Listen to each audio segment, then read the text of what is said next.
En esta Semana Santa del año 2021 abordamos la tesis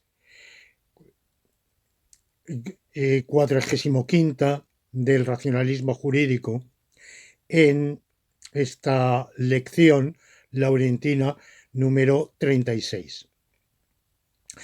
El tema de hoy, como digo, es esa tesis y se refiere a la propiedad privada.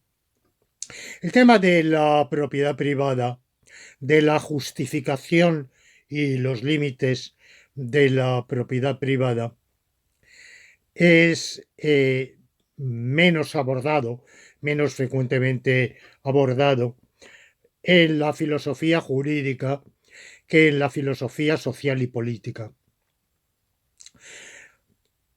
Esto tiene evidentemente los límites entre filosofía jurídica y filosofía social y política son límites fluidos y, y hay no una delimitación estricta, sino una franja.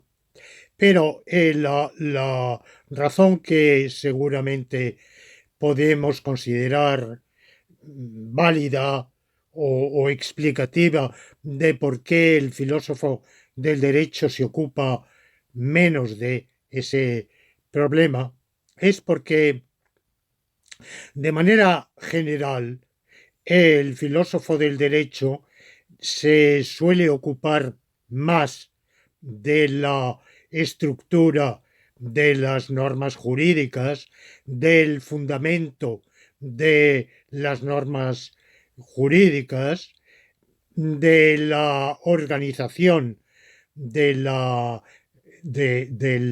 ordenamiento jurídico, de la existencia o inexistencia de normas no promulgadas anteriores y superiores a las leyes u otras normas promulgadas expresamente en una sociedad humana, de un modo u otro, y en menor medida el filósofo del derecho se suele ocupar de los contenidos del, del ordenamiento jurídico, incluyendo, y cuando lo hace,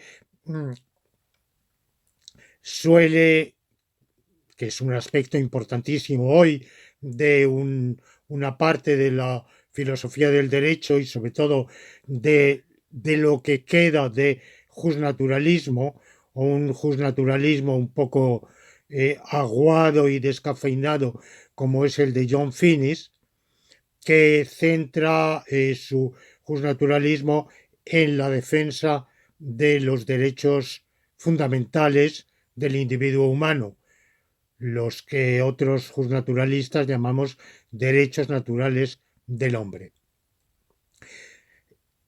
Pero ir más allá y abordar este tipo de problema como el de si la organización social debería comportar la propiedad común de los bienes o por el contrario aceptar, justificar la propiedad privada, es un tema en el cual no es tan frecuente hallar reflexiones en los filósofos del derecho. Pues los filósofos del derecho reconocidos desde la escuela histórica del derecho fundada por Savigny hasta acá, digamos. En cambio, es un problema abordado por la filosofía social y política, y más allá de la filosofía, podríamos decir, por el pensamiento social desde la antigüedad.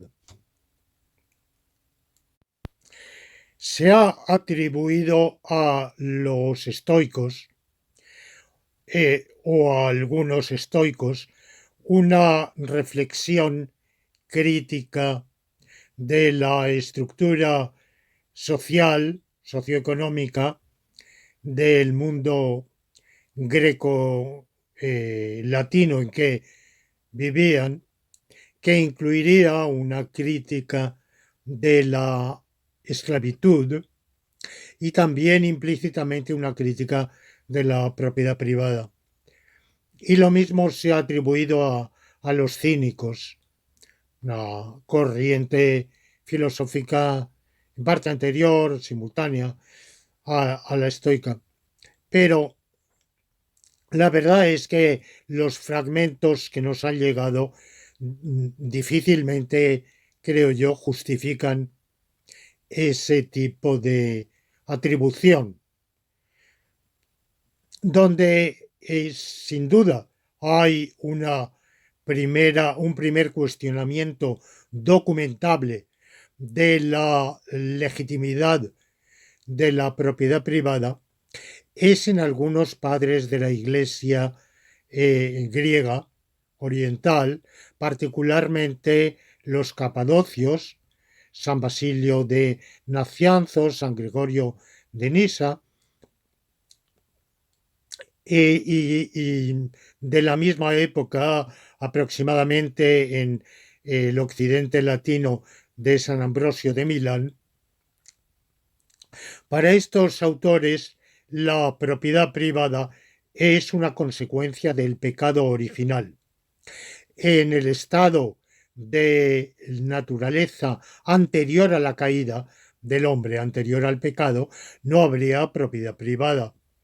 Dios entregó la naturaleza al ser humano en propiedad colectiva, porque en esa situación no habría concupiscencia alguna. En relación con esto, con este punto de vista, surge el pecado original, trae como consecuencia esa avidez de tener lo propio, lo mío y lo tuyo, y surge ese defecto de la propiedad privada. Pero ¿sería deseable superarlo?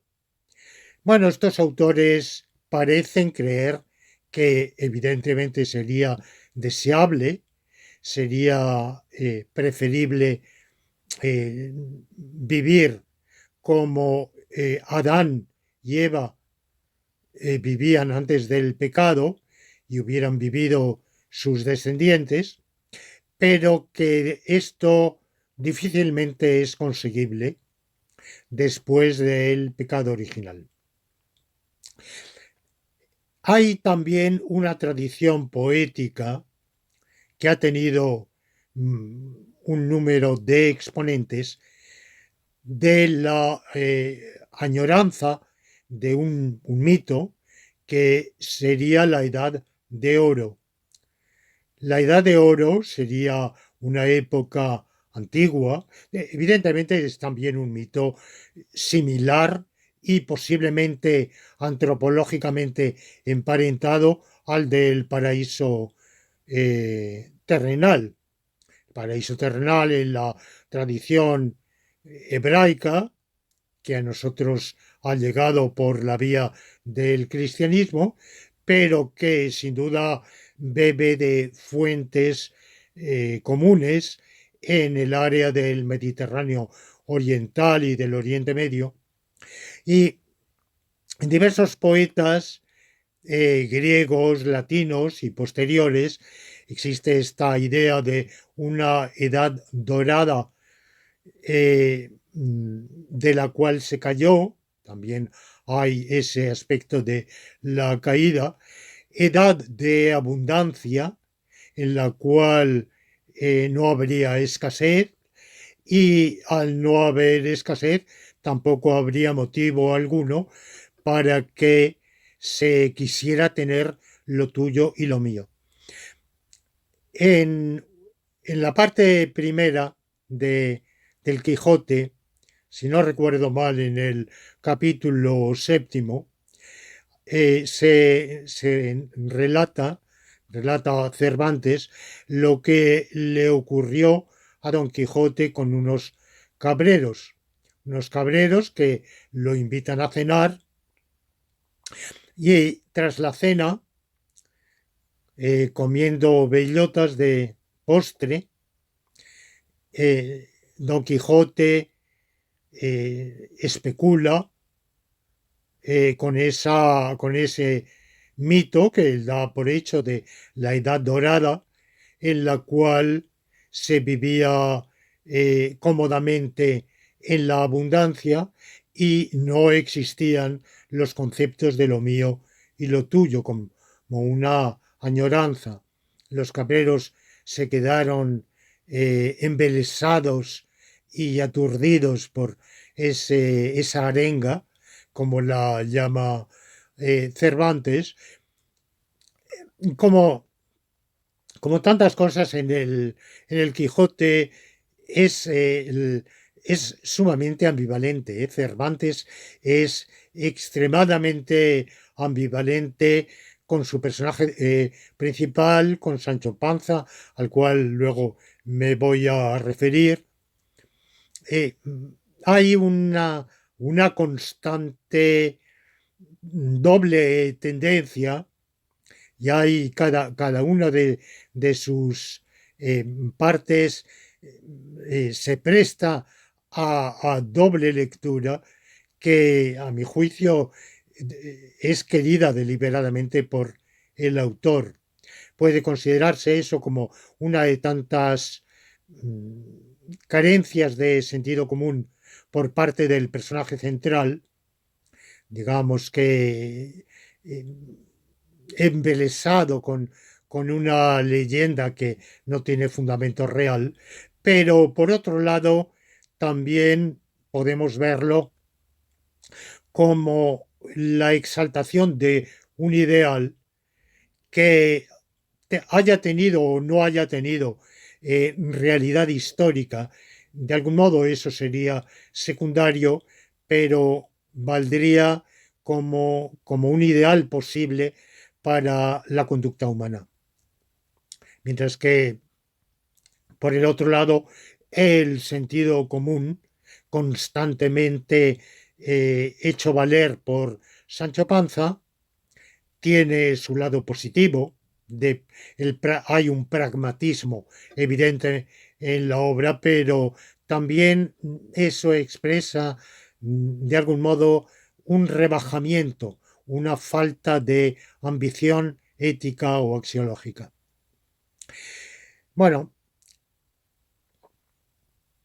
en, en una época más moderna, en el siglo XIV, esa temática de la propiedad privada enraizada, como digo, en el pecado original, va a ser retomada por un gran filósofo y teólogo inglés heterodoxo, Juan Wycliffe, uno de los maestros de Oxford, uno de los grandísimos filósofos de la época, y un movimiento herético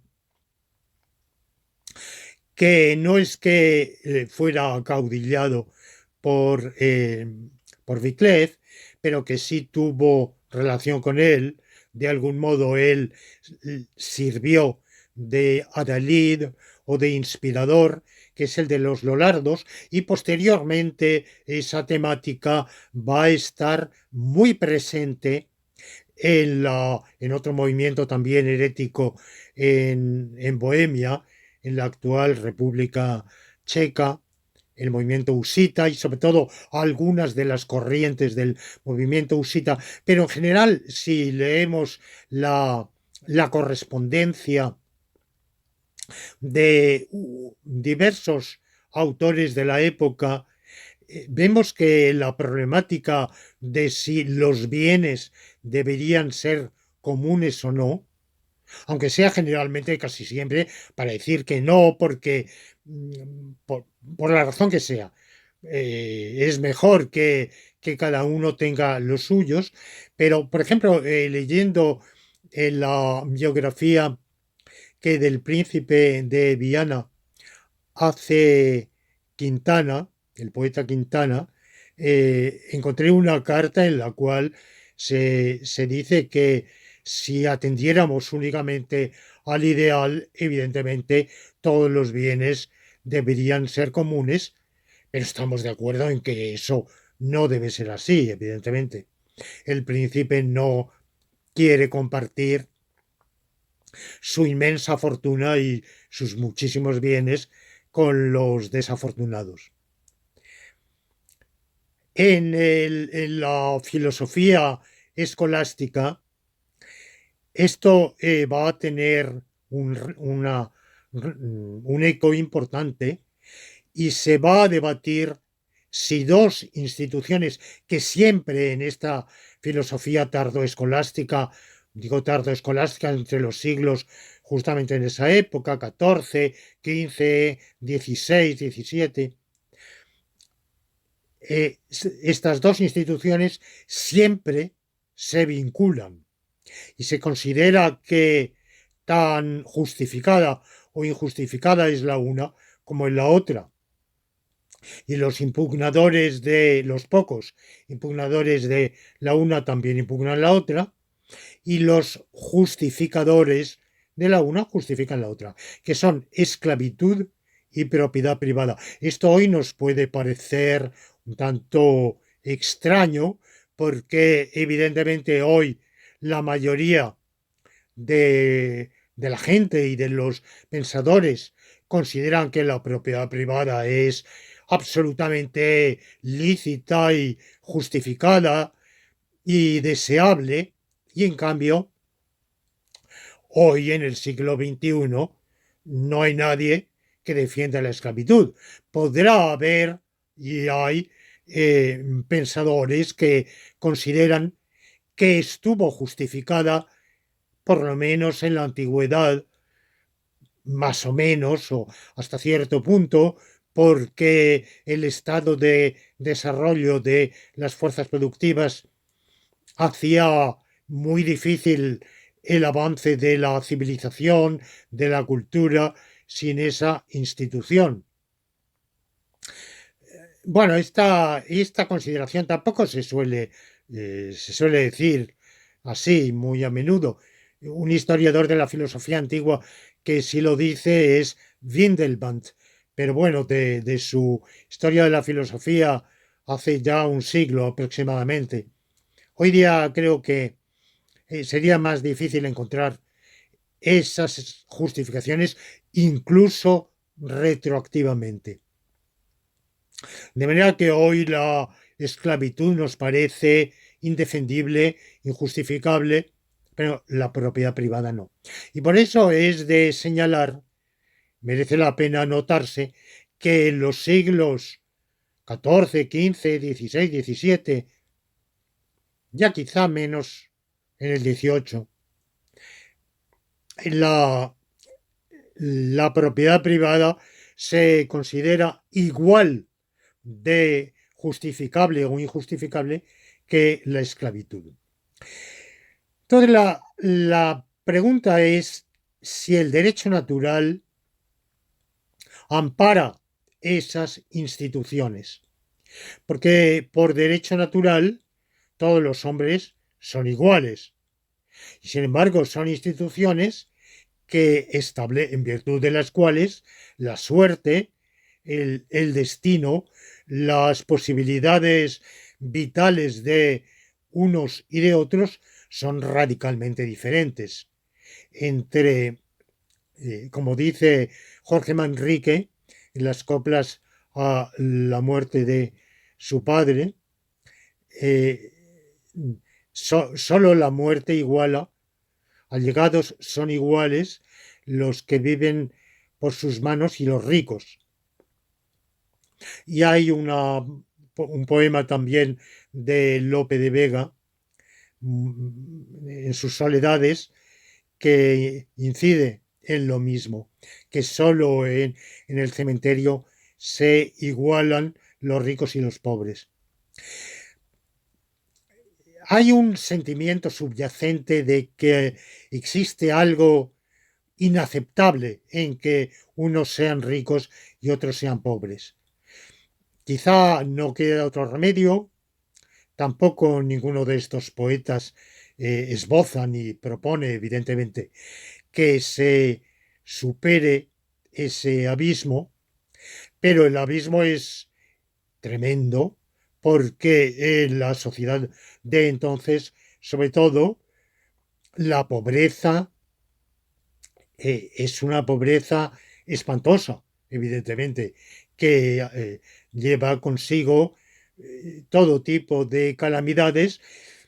En nuestras sociedades modernas, el pobre, por paupérrimo que sea, suele encontrar ciertos atenuantes a su condición, ciertos auxilios, ciertos servicios públicos, mayores o menores, y otro, las condiciones de trabajo son también diferentes, de manera que no vemos quizá el, el precipicio que separa la riqueza de la pobreza del mismo modo que se veía en aquel momento. Y por supuesto la misma diferencia está entre el libre y el esclavo. La respuesta que dan los autores de la filosofía escolástica es un poco desconcertante, porque sostienen que por derecho natural no existe ni la propiedad privada ni la esclavitud. Pero por derecho positivo existen. Ahora, automáticamente se plantea el problema de si ese derecho positivo colisiona con el derecho natural. En algunos autores, la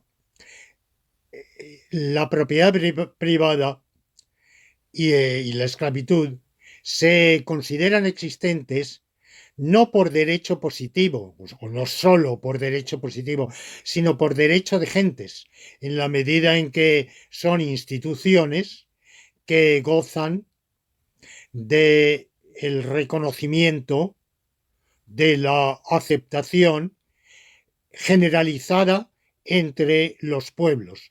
No son instituciones peculiares, exclusivas de un ordenamiento jurídico determinado de tal o cual país. Pero aunque se diga que son instituciones de derecho de gentes, ese concepto de derecho de gentes en la filosofía jurídica de nuestro tiempo no se recoge. Es un concepto propio de aquella época que subsume varias cosas que hoy entrarían más bien en lo que consideramos derecho internacional público y derecho internacional privado, más que en,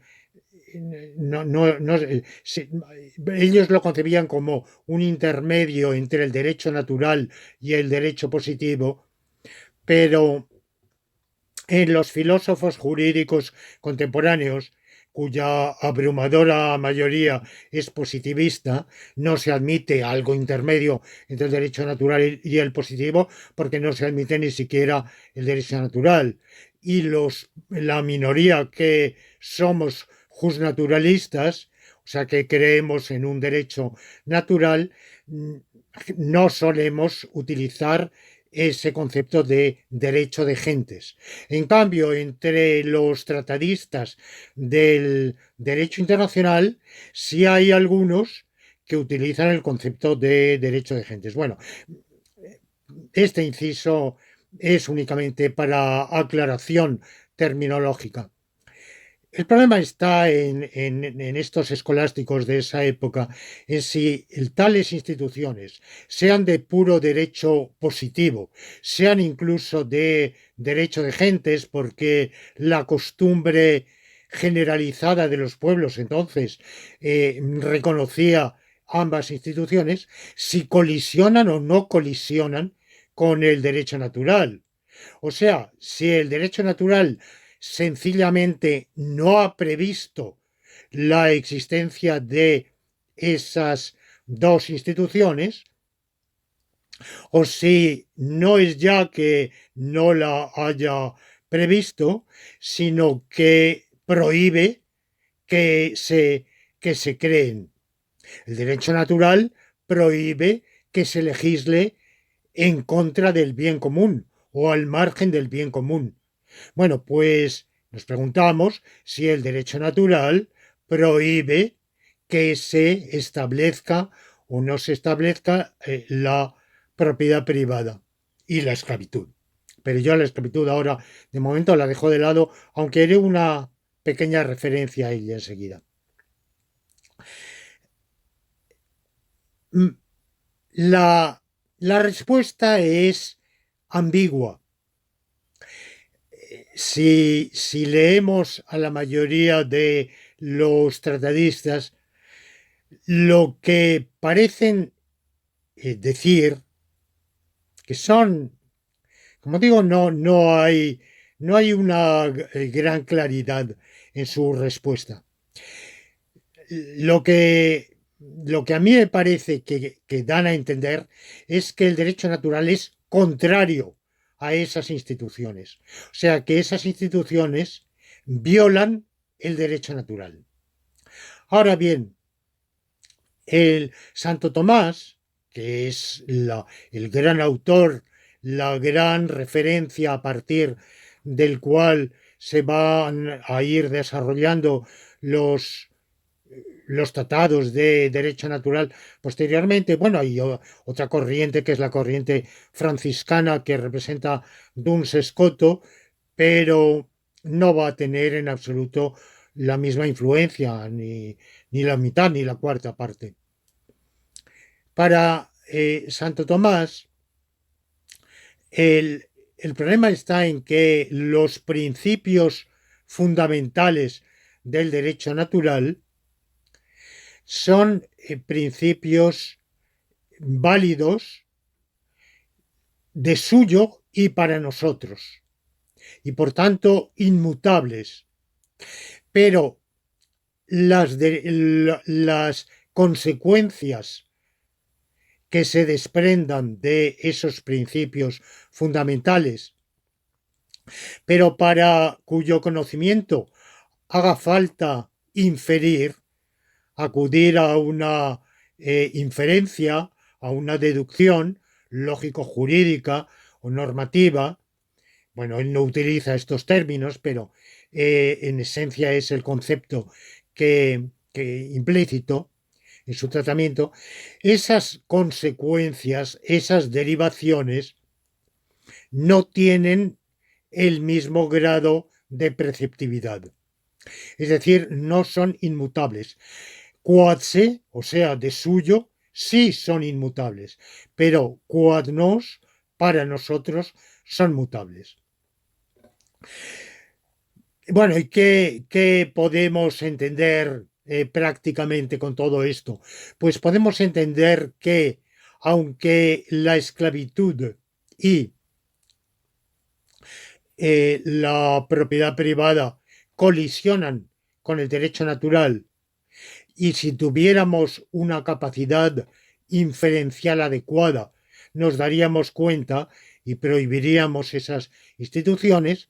Sin embargo, como el ser humano tiene una racionalidad limitada y una capacidad limitada de inferencia y en concreto de inferencia lógico-jurídica, pues no se da cuenta, no sabe extraer esas conclusiones y por tanto es disculpable, excusable, admisible que incurra en esas instituciones que evidentemente son deplorables, pero ya que por la impotencia de nuestro razonamiento hemos incurrido en ellas, hay un principio de conservación que de algún modo legitima lo que está establecido. En esa tónica hay excepciones, sin embargo. Uno de el propio Wycliffe, al cual ya me he referido, rechaza ese tipo de argumentación en el siglo XIV y después, a la vuelta de los siglos XVI y XVII, Tomás Campanella, un dominico también heterodoxo que pasó la mayor parte de su vida encarcelado, pero que sin embargo, desde el punto de vista estrictamente teológico, es difícil considerarlo herético, pero no deja de ser un pensador muy original, muy atrevido y muy desafiante. Bueno, pues como es sabido, es uno de los fundadores del comunismo utópico. Antes de él también, ya a comienzos del siglo XVI, Santo Tomás Moro con su célebre Utopía, pero la utopía de Tomás Moro no es una obra de filosofía político-jurídica, es una obra literaria. Pero todo esto nos da idea de que el problema estaba ahí en diversos autores. Me he referido al Quijote para señalar también la vinculación entre el problema de la propiedad privada y de la esclavitud. Quiero referirme, he hablado de la ambivalencia de Cervantes con respecto a cada uno de sus dos personajes. Cuando Sancho Panza se ve ante la oferta de gobernar un territorio, pregunta, la célebre ínsula Barataria, pregunta si está habitado por negros, porque de estarlo podría enriquecerse vendiéndolos como esclavos. Bueno, esta consideración de Sancho Panza eh, puede, puede resultarnos tremendamente chocante, claro está. Y no encuentra respuesta. Nadie le dice qué monstruosidad estás diciendo, eh, pero que, que lo diga, que Cervantes se la atribuye en mi lectura, forma parte de esta ambivalencia en que cada uno de los personajes, de los dos personajes contrapuestos, encarna un lado de la vida que sería deseable compaginar. Por un lado está el pragmatismo. Sancho se atiene a las costumbres e instituciones de su época y dentro de ellas plantea algo que considera lícito. En realidad no es así, porque incluso en la época no era lícito vender como esclavos simplemente por el color de la piel. Pero no voy a entrar en ese problema histórico-jurídico muy complicado. Pero por el otro lado, que lo diga Sancho es indicativo de que es una consideración de alguien de baja condición social. Por tanto, una consideración poco apreciable, una consideración zafia, burda. Que la esclavitud existía, en ese momento iba en aumento por las Indias, desde luego todavía en cantidad escasísima en comparación con lo que vendrá, con lo que será después, desde finales del siglo XVII hasta el siglo XIX, desarrollado por los tratantes, la trata negrera, desarrollada sobre todo por holandeses, franceses e ingleses, que requerirá una acumulación de capital, una organización empresarial, societaria, unos barcos también de un calado muchísimo mayor, que no existía nada de todo lo cual existía en el momento en que Cervantes escribe el Quijote en los primerísimos años del siglo XVII. Pero vamos, es cierto que existía ya esa trata negrera, aunque en cantidad todavía muy inferior. Y además, algo que hoy se desconoce, había también esclavos en España, incluyendo no solo no, también había esclavos blancos. Por ejemplo, también algunos moriscos estaban reducidos a la esclavitud y cautivos de procedencia norteafricana estaban reducidos a la esclavitud, y también había esclavitud negra, por ejemplo en Sevilla. Esto posteriormente desaparecerá, se prohibirá, se obligará a los dueños de esclavos a trasladarlos a las Indias, pero en el siglo XVII había una comunidad negra, en parte esclava, pero en parte también libre, de libertos, y por ejemplo, Murillo, en uno de sus cuadros aparece un negro. Él fue propietario de uno de estos esclavos, que si no recuerdo mal, lo emancipó, pero vamos, puedo estar equivocado. Por tanto, vemos que esta temática suscita una inquietud en la época.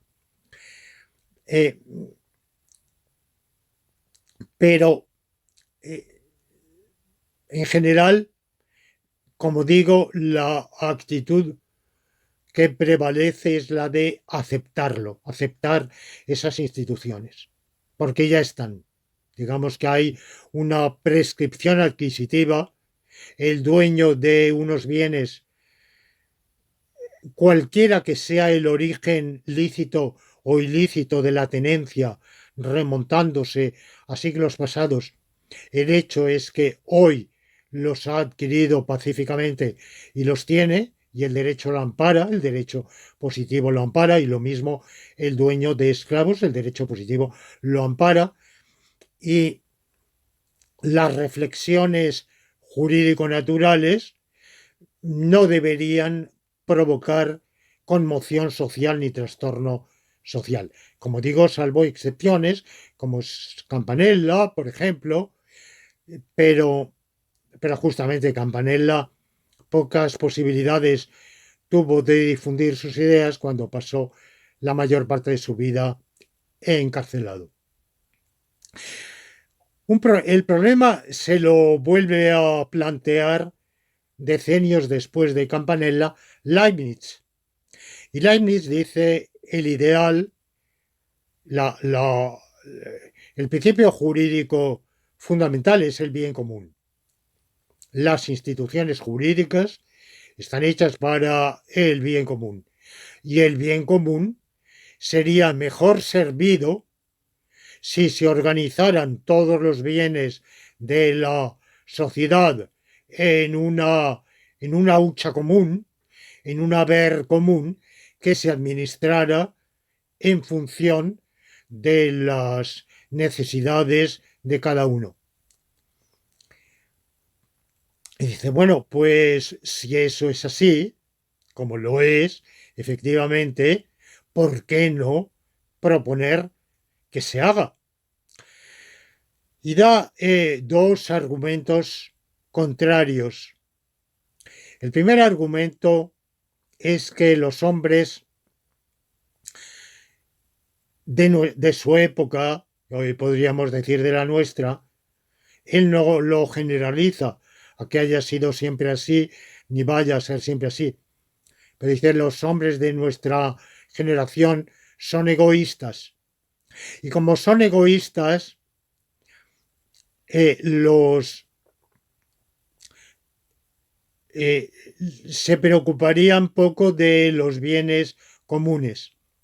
Aquí Leibniz introduce una reflexión que nos puede evocar lo que se ha llamado en nuestro tiempo la tragedia de los comunes, the tragedy of commons, o la tragedia de los bienes comunes, que fue una consideración de un economista inglés en el año 1833, reactualizada por uno de los fundadores del ecologismo norteamericano en el año 1968, siglo y medio después, en contra de justamente de la propiedad común, a favor de la privada, porque cuando esta reflexión de 1833 era una justificación de la eliminación de los bienes comunales. En Inglaterra, en Gran Bretaña en general, pero particularmente en Inglaterra e Irlanda, como también en España en ese momento, había una gran extensión de bienes comunales de los pueblos. Entonces es la época del capitalismo floreciente, del desarrollo de la burguesía rural y urbana, la cual quiere eliminar esos bienes comunales, repartirlos para incrementar la propiedad de los terratenientes. Y el argumento es que los bienes comunales se degradan. El pastoreo, los bienes de pastoreo. Si alguien tiene eh, posibilidad de hacer pastar su rebaño en el bien comunal, va a abusar. Mientras que si es en su propia parcela, lo va a administrar con cuidado. Bueno, pues ese argumento lo tiene ya perfectamente elaborado Leibniz y dice, bueno, el problema está en que de los bienes comunes cada uno se preocuparía menos y sería más proclive a abusar. Y esto lo podemos ver hoy, por ejemplo, en las comunidades de propietarios, en las comunidades de vecinos. Sin duda, uno atiende con mayor esmero a la pulcritud y al buen estado de conservación de su propia vivienda que de los elementos comunes del inmueble. Y es más frecuente ser descuidado y falto de atención, incluso de respeto al portal, a las escaleras. Evidentemente esto varía, hay quien tiene mucho civismo y es muy esmerado, pero no es nada infrecuente que veamos que el efecto de vecinos que han tirado las cáscaras de naranja en el portal o los papeles o la ceniza o que, bueno, han hecho otras cosas en los elementos comunes, ¿no? De manera que esa queja no carece evidentemente de fundamento. Y todavía más en la vía pública o en los parques públicos, que muchos piensan que no son de nadie, cuando en realidad no es que no sean de nadie, es que son de todos, es que son justamente de bienes públicos, por tanto bienes del pueblo. Pero es frecuente que haya gente que sea poco escrupulosa, poco atenta con la preservación y el buen estado de esos bienes. Bueno, este es el primer argumento, un argumento pragmático. El segundo argumento de Leibniz es un argumento de conveniencia, y es que para volver a la situación en que los bienes fueran comunes, habría que producir un trastorno social. Él no habla de revolución social, pero es la idea que está implícitamente presente, tan, tan considerable y de consecuencias tan serias y tan difícil de llevarse a cabo, que lo mejor es dejar las cosas como están. Con paliativos. ¿Qué paliativos? Bueno, incentivar la benevolencia, incentivar la actitud de caridad y al mismo tiempo exhortar, y ahí da un papel a los poderes públicos, aunque no lo desarrolla en ningún detalle, a que se proporcione trabajo, porque considera que los desafortunados, los carentes de propiedad, tienen una condición muchísimo más lamentable cuando no tienen trabajo. Hoy podemos considerar que el desempleo es un resultado de nuestras economías modernas, de las crisis de superproducción, pero en realidad el desempleo ha existido siempre, ya en la antigüedad, porque eran economías en las cuales era más frecuente la subproducción que la superproducción, pero no hay que olvidar que la una entraña a la otra. Un año que era cada 2 por 3, un año de malas cosechas implica también un año de subconsumo y por tanto para los productores de textiles un año de superproducción y por tanto un año de desempleo. Y lo mismo en todos los ramos.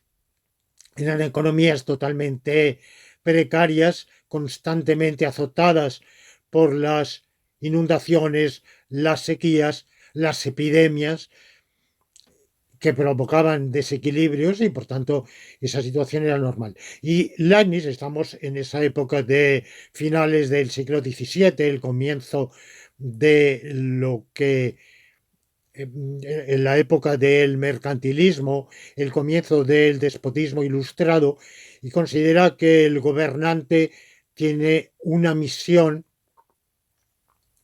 de favorecer que se ofrezca empleo a todo el mundo. No queda muy claro de qué manera, ni queda muy claro que eso sea una solución acabada. Bueno, pasamos a Hobbes. Hobbes, como ustedes saben, considera que el fundamento de la sociedad es el pacto social.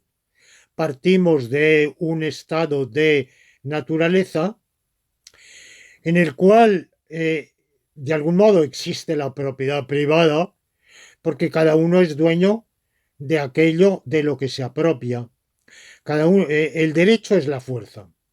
Y por tanto, cada uno tiene derecho a aquello que su fuerza le permite conseguir, a expensas de los demás, directa o indirectamente a expensas de los demás. Por tanto, son los puños. En virtud de sus puños, tiene lo suyo. Su derecho empieza y termina donde su fuerza le permite adueñarse de unos bienes y conservarlos frente a las concupiscencias de los demás. Quiere decir que la propiedad privada existe y no existe. Existe, pero, pero al mismo tiempo no vale nada porque cualquier otro puede, si tiene fuerza, puede adueñarse de nuestros bienes. Por tanto, cuando entramos en el pacto social, entramos sin nada, desnudos. No aportamos, no es que previamente cada uno haya conseguido su propiedad y entre en el pacto social portador de sus propios bienes y en el pacto social se acuerde respetar esa propiedad previamente adquirida. No, entramos en el pacto social sin nada y en él se establecen unas normas, más exactamente, no se establecen normas, se establece un legislador, se entrega el poder a un soberano que legislará y establecerá reglas. Entonces, si el soberano establece reglas en virtud de las cuales habrá propiedad privada y esto será tuyo y aquello será mío, o viceversa, bueno, pues eso es lo que vale. Dice Hobbes, no hay justicia sin ley. La justicia empieza cuando hay ley. Y hay ley cuando hay un legislador. Y hay un legislador cuando ha habido un pacto social que lo establezca. Y ese legislador es muy dueño de organizar la vida social de tal manera que haya propiedad privada o que no la haya. Aunque esa segunda hipótesis no la desarrolla, no la contempla Hobbes, pero evidentemente se desprende de lo que dice. Un poco más complicado el problema es el Locke, porque Locke considera, también como Hobbes, que el origen de la sociedad es el pacto social, pero a diferencia de Hobbes considera Locke que anteriormente al pacto hay un derecho natural que establece unos derechos y unas obligaciones naturales del individuo con respecto a los demás y que no son enajenables esos derechos en el pacto social. Es decir, que el pacto social y la autoridad resultante del pacto solo tienen valor en la medida en que sean compatibles con los derechos naturales preexistentes al pacto. Pero Locke también defiende el derecho de propiedad privada como un derecho natural con el célebre argumento de que se adquiere por el trabajo. Trabajando la tierra, mezclamos nuestro trabajo con una porción de la superficie terráquea y esa mezcla hace que ese terreno ya no sea el terreno virgen, originario, sino que sea en parte un producto de de nuestro propio sudor. Hemos mezclado el sudor con la tierra. Un argumento que en nuestro tiempo uno de los grandes filósofos libertarios, Nozick, criticó, diciendo que si yo vierto una lata de zumo de tomate en el mar, he mezclado mi zumo de tomate con el mar, pero eso no me da ningún derecho al mar. No puedo decir, bueno, ahora el mar es mío o esta parte del mar es mío porque he mezclado con él mi zumo de tomate o mi jugo de tomate. Bueno, el argumento de Locke vale lo que vale, pero lo que yo me planteo es si ese derecho de propiedad, si esa adquisición lícita, legítima de la propiedad privada es anterior o posterior al pacto social, según Locke. Bueno, pues dejo a los estudiosos de Locke. Yo pienso que para él es anterior y por tanto cuando entramos en el pacto social, a diferencia de lo que sucede con Hobbes, entramos en el pacto social portadores cada uno de los bienes. Lo que pasa es que el argumento de la legitimidad, de la licitud de la adquisición de la propiedad privada en Locke eh, tiene una limitación y es que hemos de dejar que los demás no hemos de acaparar de tal manera que ha de quedar tierra suficiente para los que vengan detrás. Esto plantea el célebre problema de la regresión, porque habrá un último que ya no tendrá nada. Por tanto, el que lo ha precedido ha ocupado el terreno ilícitamente, pero eso quiere decir que su predecesor igual y así sucesivamente. Entonces, el primero de la cadena difícilmente puede ser justificable. Quizá Locke no se daba cuenta del problema porque la Tierra entonces estaba insuficientemente poblada y ahí estaban las extensas tierras de América donde podía extenderse indefinidamente la población humana y apropiarse de otras tierras. Bueno, la teoría del pacto social va a ser duramente criticada por Hume en un ensayo juvenil muy corto de unas 3 páginas. No recuerdo, es de sus primeros escritos, hacia 1740 aproximadamente, donde señala no solo que tal pacto no tuvo lugar, evidentemente, y que ningún historiador podría imaginar relatar nada similar, sino que es absurdo e imposible y que es tan especulativo justamente como la edad de oro a la cual hacía referencia con el episodio de Don Quijote y los Cabreros. Son leyendas, imaginaciones que no tienen fundamento ninguno. Pero si no tienen fundamento ninguno, entonces, de nuevo, ¿en qué se funda la propiedad privada?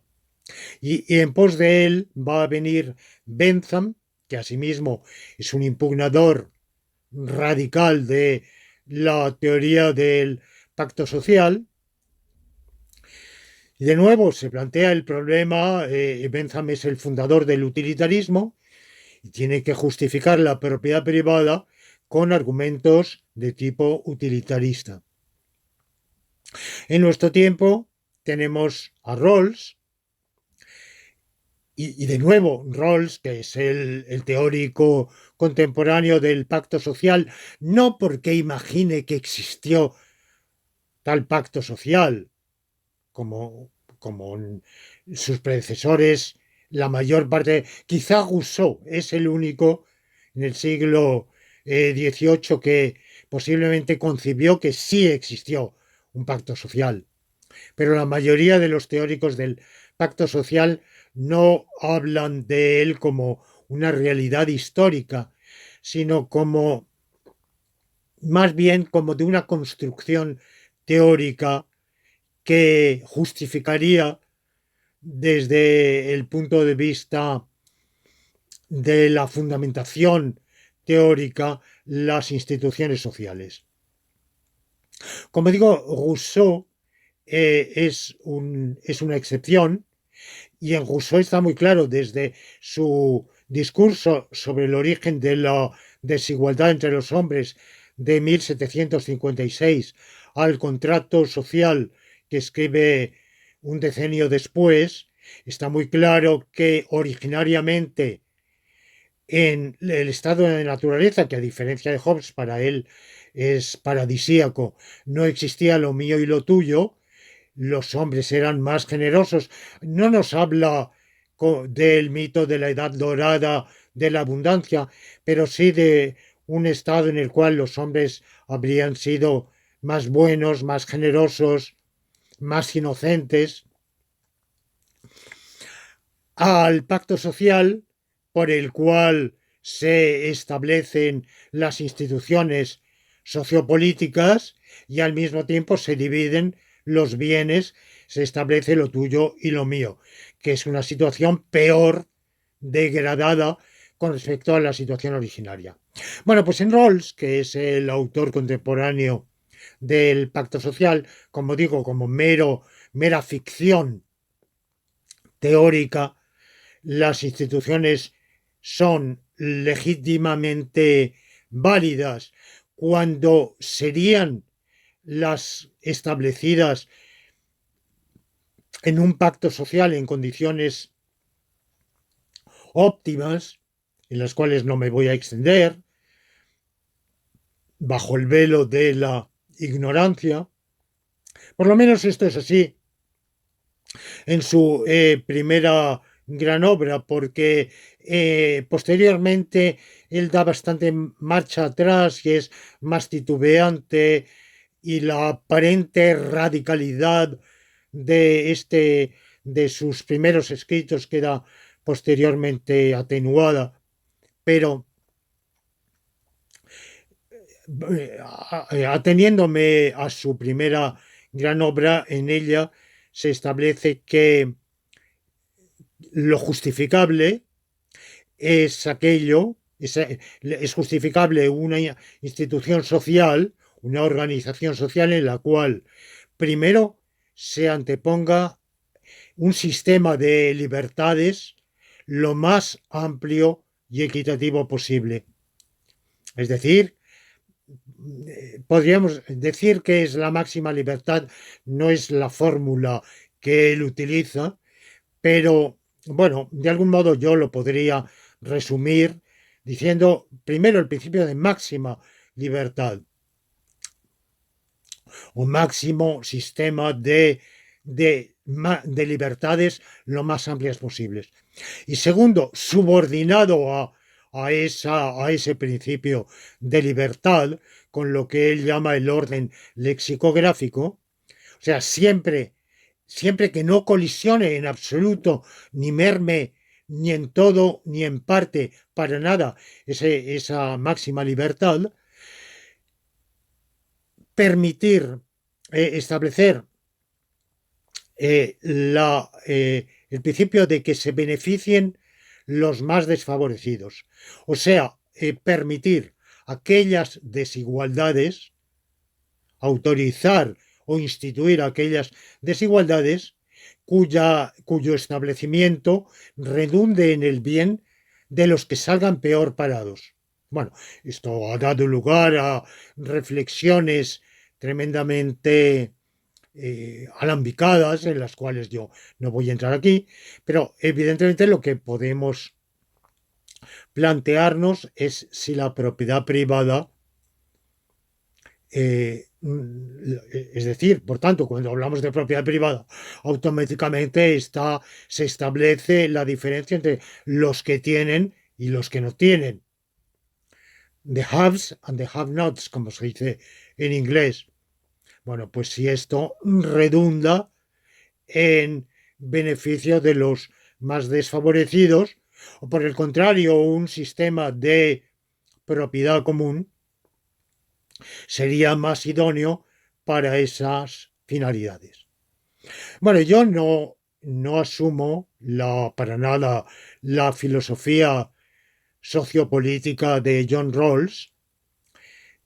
Me he referido a estos autores únicamente como puntos de referencia para entender mi propio planteamiento.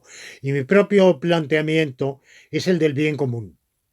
Entonces, el bien común no es, a lo largo de todas las lecciones precedentes, he tratado de esclarecerlo, dilucidarlo, analizarlo, y en lecciones posteriores seguiremos estudiándolo, dilucidándolo. Pero el bien común no es forzosamente el bien de los más desfavorecidos. Ya he dicho que el bien común requiere sacrificios, y los más desfavorecidos son los sacrificados, de tal manera que inevitable cuando esos sacrificios son necesarios y no arbitrarios, no se asignan, no se establecen arbitrariamente. El problema está en si la propiedad privada, tal como existe en nuestras sociedades, responde a un criterio de no arbitrariedad. Porque ¿qué determina que alguien nazca en una familia riquísima y tenga por delante una vida extremadamente prometedora, y otro nazca en una familia humildísima, proletaria, y por tanto las perspectivas vitales sean, según los países, pésimas o en todo caso muy limitadas. Bueno, eso es arbitrario, ¿verdad? Es decir, ahora, quizá esa arbitrariedad es solo aparente y hay algún principio válido para justificar esa distribución.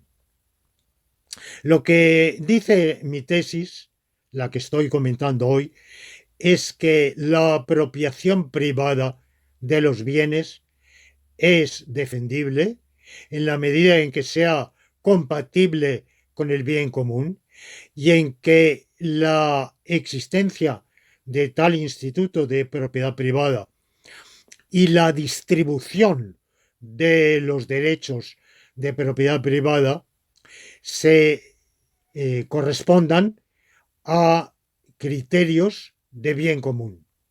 Y por tanto, que el legislador haya establecido ese instituto y los criterios de reconocimiento o atribución de propiedad privada a unos sí y a otros no, en función del principio del bien común.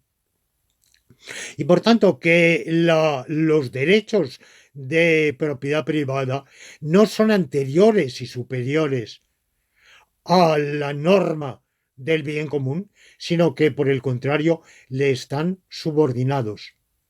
Y que el poder constituyente, por ejemplo, podrá reconocer la propiedad privada existente en el momento de promulgarse una constitución, o podrá hacer tabla rasa de esos derechos y considerar que hay que hacer cuenta nueva y volver a empezar, como cuentan que los faraones hacían cada cierto tiempo, en el Egipto faraónico, por lo menos según una versión o de un periodo de alguna de las dinastías, ciertamente había apropiación privada de la tierra, pero cada cierto tiempo todo volvía a la propiedad común y se volvía a repartir equitativamente.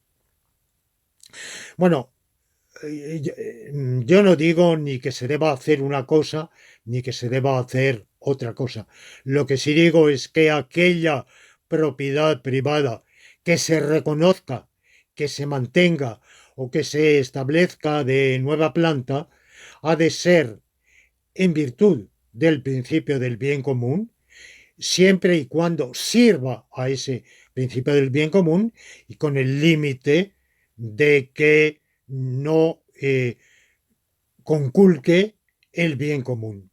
Y por tanto, eso implica una limitación de qué propiedad privada se puede tener, cuánta se puede tener y en qué medida esa apropiación se puede ejercer. Bueno, yo no sé si esta explicación a ustedes les parecerá satisfactoria. En cierto modo, y me doy cuenta, es programática, precisamente porque lo que estoy desarrollando no es filosofía social, es filosofía jurídica. Y por tanto lo digo como un principio de filosofía jurídica. Pero no desconozco que los defensores a ultranza de la propiedad privada y de su legitimidad desde el punto de vista radical y que consideren que está por encima, es anterior y superior a las instituciones jurídico-políticas, no estarán contentos con mi solución. Quizá tampoco del todo satisfechos los que consideren que la propiedad privada es forzosamente ilegítima, porque mi planteamiento la permite siempre y cuando sea con esos condicionantes y esas limitaciones que he señalado. Por tanto, es cuestión de política legislativa, en función de ese criterio, determinar si ha de conservarse, si ha de eliminarse y en caso de, o sea, de establecerse nueva planta, y en cualquier caso, qué límites y que han de establecerse, qué servidumbres han de gravar la propiedad privada que exista. Con esto concluyo esta lección laurentina y les doy cita, si tienen la amabilidad de seguir esta serie de charlas, para la próxima lección.